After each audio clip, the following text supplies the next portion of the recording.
Raised on a steady diet of old films running on television, the early 60s spawned the first generation of movie buffs that saw film as an art form that they were determined to be a part of. I used to see Peter when he was writing for Esquire and barely keeping alive. As a matter of fact, we'd go to screenings at, say, at the Directors Guild, and he was always the first person at the table to get some food. It was clearly his only meal of the day. Bogdanovich came west with new bride Polly Platt, looking for a way to break into movies. We met Roger, we went to see last year at Marienbad. I'm pretty sure that was the film. And he was sitting behind us. We got talking after the screening, and we all went out and had a couple of drinks, and I became friendly with Peter, and he worked with me as a second unit director and general production assistant on The Wild Angels. They're wild and no angels, law-defying, getting their kicks from violence and torture. The Wild Angels, starring Peter Fonda and Nancy Sinatra. And I met with Roger, and he said, now we're going to make a movie about the Hells Angels without making a statement. And I thought, making a movie about the Hells Angels on its own is a statement. That's far out. Let's see how this guy does it. Their intimacies, a rape of decency. Their every enjoyment, a parody of pleasure. Roger kept missing shots. You know, he would fall behind during the day, and he kept saying, well, we'll shoot that in second unit.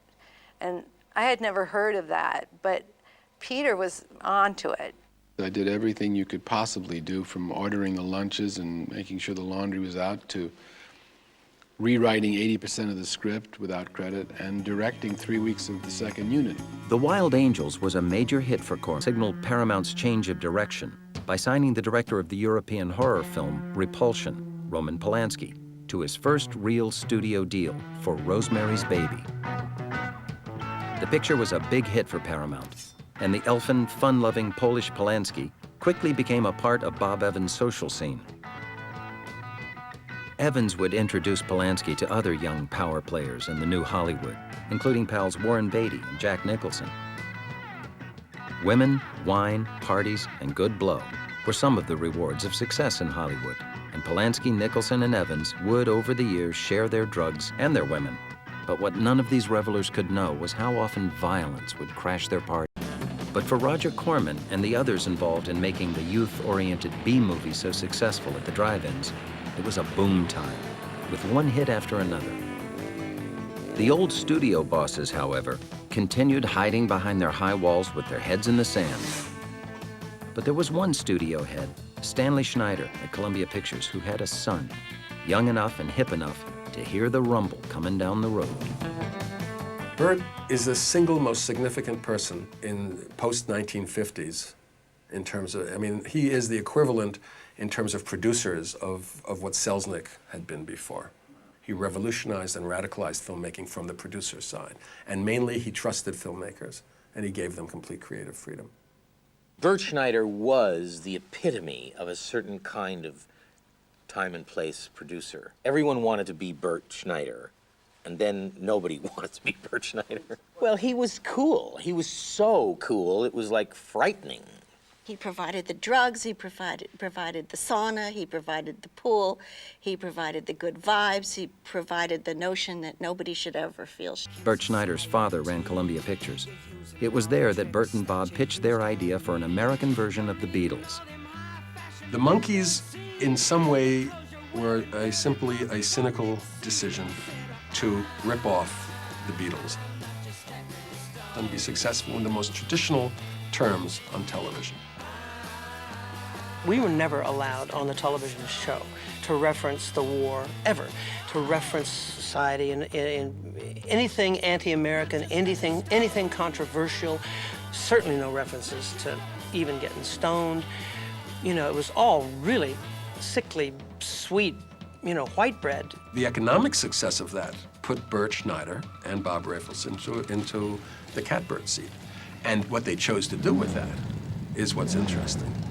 There's a new sun rising up angry in the sky.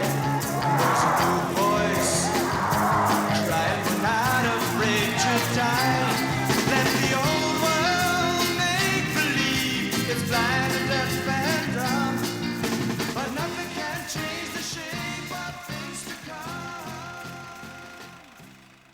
Even as television was embracing youth programming, the studios still didn't get it. But Bert Schneider and Bob Rafelson sure did. Flush with money from the success of the Monkees, they knew there was an untapped audience for something different. Peter started talking about what at that time was called the loners, because I had called it the loners, the Easy Rider. Jack Nicholson had actually talked Bert into this, I believe, by saying, these bike movies make money. You'll make your money back. You're not going to lose any money here. So Schneider said, what I'm going to do is, I'm going to give you the money to go and shoot this. You shoot it in 16 millimeter. And if I like what I see, then I'll give you the rest of the money to make the, feature movie.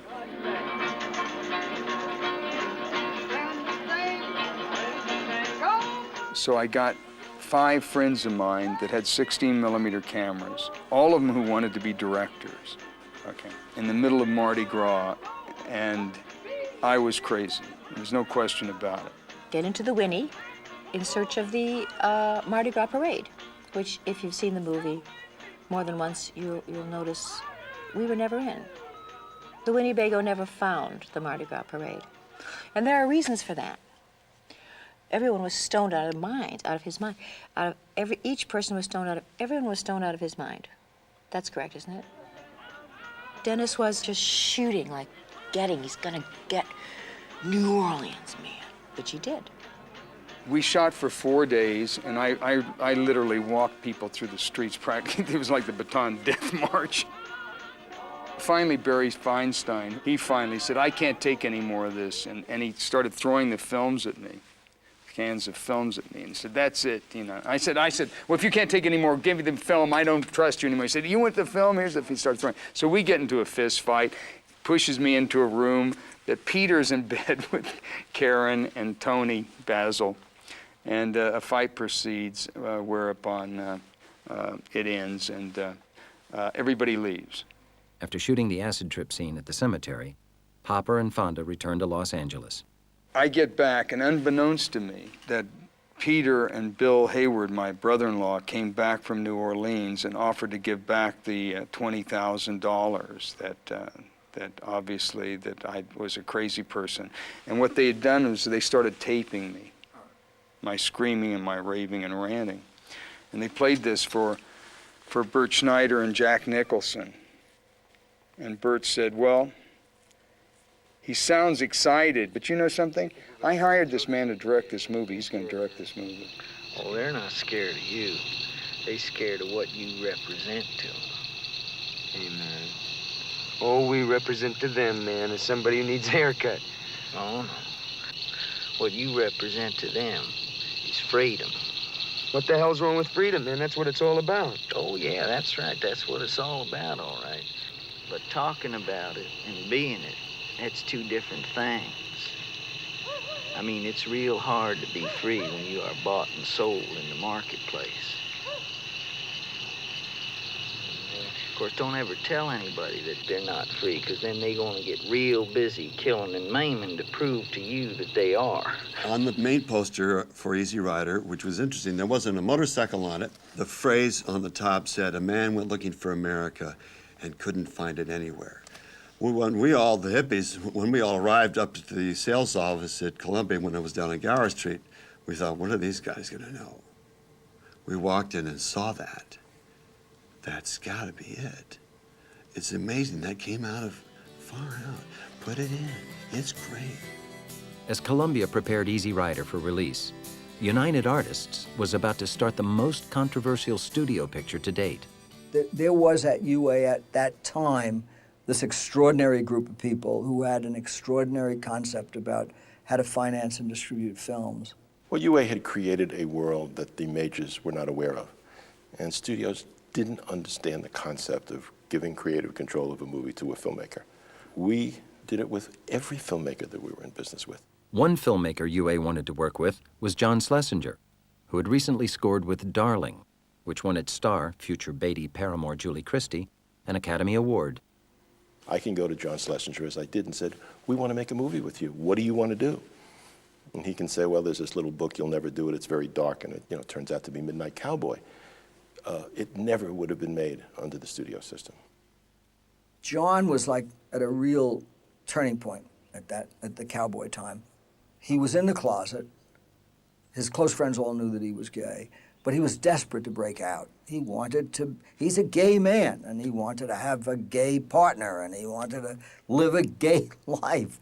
And he had all these archaic ideas that if the crew knew that he was gay, that he'd ask them to do something and say, ah, fuck you, faggot. You faggot, get out of here.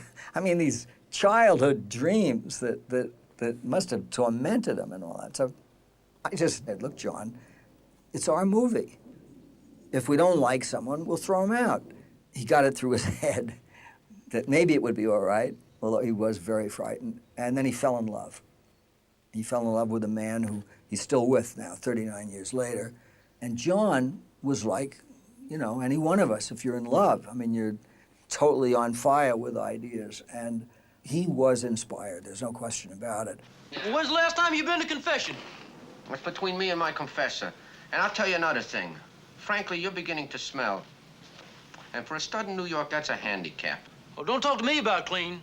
I ain't never seen you change your underwear once the whole time I've been here in New York. And that's pretty peculiar behavior. I don't have to do that kind of thing in public. I ain't got no need to expose myself. No, I bet you don't. I bet you ain't never even been laid. How about that?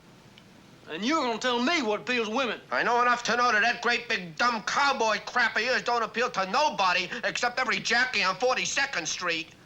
That's faggot stuff. You want to call it by its name, that's strictly for fags. John Wayne, you wanna tell me he's a fag? The film would be nominated for 7 Oscars, win 3, including Best Picture, and be the first studio film released with an X rating. This is the spring of '69, and there's an anti-festival going on at the same time. And of course, we win the anti-festival. And the film blew everybody away so badly that he actually created a category for it, so it could be given a prize at Cannes. It was tremendous. People did not know how to take us at all. They just, you know, we were all bearded or long-haired, and, you know, it was very far out. Nobody thought that Easy Rider was really going to become a seminal film, though. I mean, I thought it was just another bike movie. And there'd been a lot of dialogue about Easy Rider because they were having all kinds of problems putting it together, and this bunch of hippies had gone out and they were stoned and they made this movie, and it was never going to go together, and they'd spent, you know, $600,000-700,000, whatever it was, and that was kind of the rap on the movie that at least we heard. And then it went out, and it was boffo. I mean, it was genuine shock.